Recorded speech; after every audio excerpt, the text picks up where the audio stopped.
After vanquishing his half-brother Kuber in a mighty battle and taking possession of the legendary Pushpak Viman, the ambitious and powerful Dashagreev, so named for his 10 heads, felt invincible. His hunger for conquest was unending.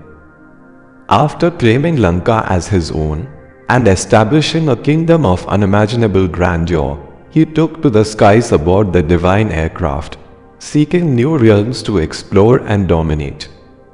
As the Pushpak Viman soared over jungles, rivers, and mountains, it suddenly came to a halt in the skies above a serene, radiant mountain.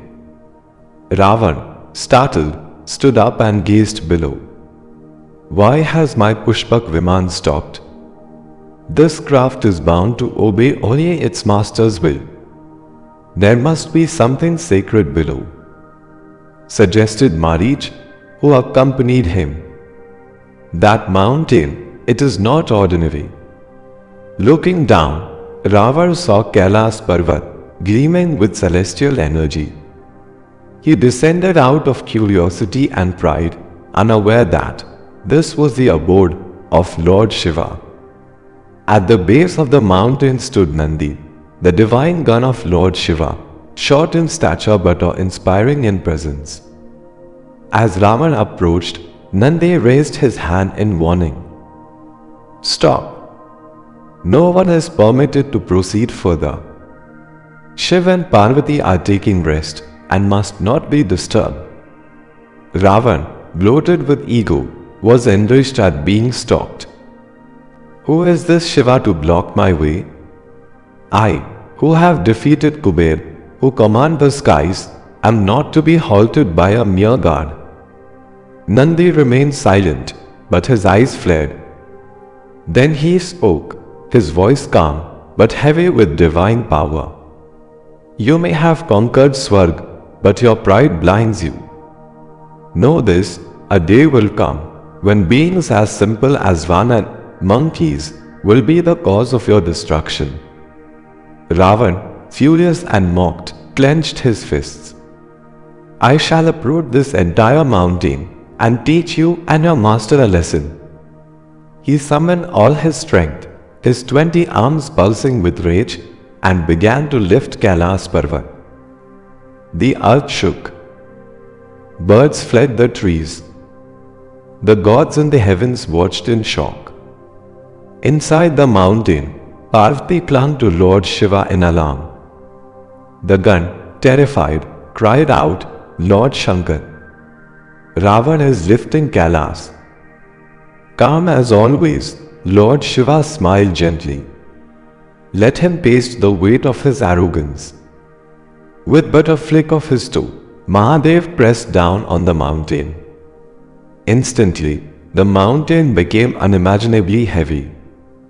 Ravana's hands, though mighty, began to quiver. He groaned, then screamed.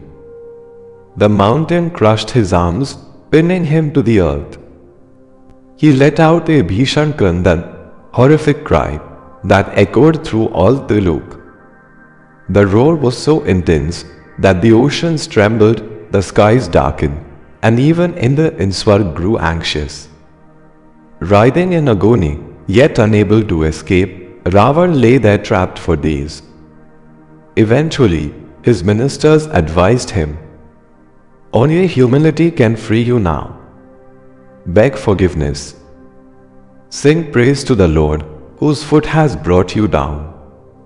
With great difficulty and immense pain, Ravana began his tapasya. He plucked out his own nerves and used them as strings to compose hymns.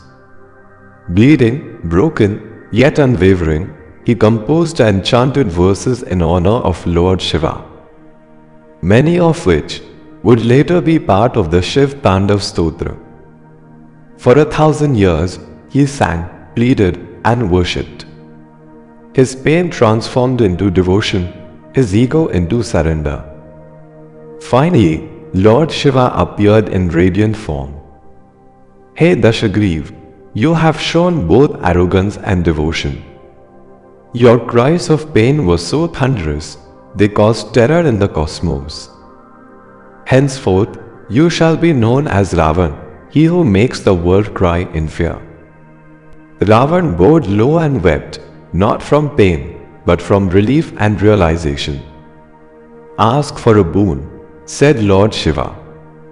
Grant me a weapon so powerful that none may stand before me, Ravana replied. Lord Shiva granted him the celestial sword, Chandrahas, forged from divine moonlight, promising that no earthly force could stand before its wielder. Thus began a new phase in Ravana's life, more powerful than ever, but also more feared. The arrogance still lived within him, but so too did the knowledge that even the mighty must bow to the truly divine. And from this moment, the legend of Ravana, the 10-headed king of Lanka, the Bhakt of Lord Shiva, and the destined enemy of Sri Ram, was born. If you found this video knowledgeable and inspiring, don't forget to hit the like button, subscribe to our channel, Healthy Natural Remedies, for more useful, uplifting and motivational content, and share it with those who need it. Until next time, stay motivated, stay inspired and keep shining. Shubham Bhavtu.